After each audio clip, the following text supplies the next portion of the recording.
జిల్లా చౌడేపల్లి మండలంలోని దిగువపల్లి పంచాయతీ కోలింపల్లిలో సీతారాముల కళ్యాణోత్సవాన్ని ఘనంగా నిర్వహించారు.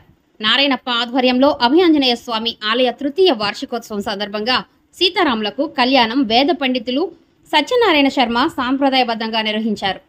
ప్రతి సంవత్సరం వార్షికోత్సవంలో భాగంగా గాన కచేరీ, కోలాటం, చెక్క భజనలు, గ్రామంలో ఊరేగింపు మొదలైన కార్యక్రమాలు నిర్వహిస్తున్నట్లుగా కార్యనిర్వాహకులు తెలియజేశారు.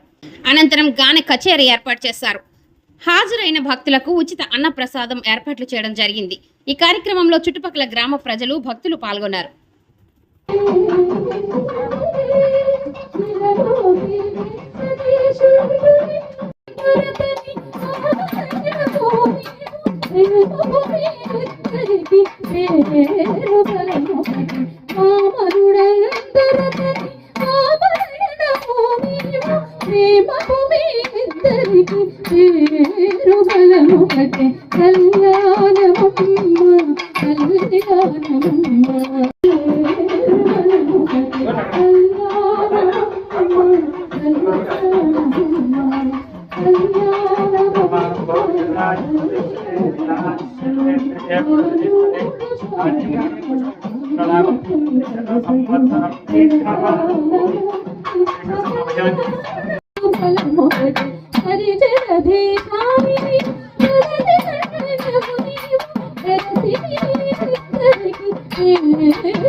రామ రామ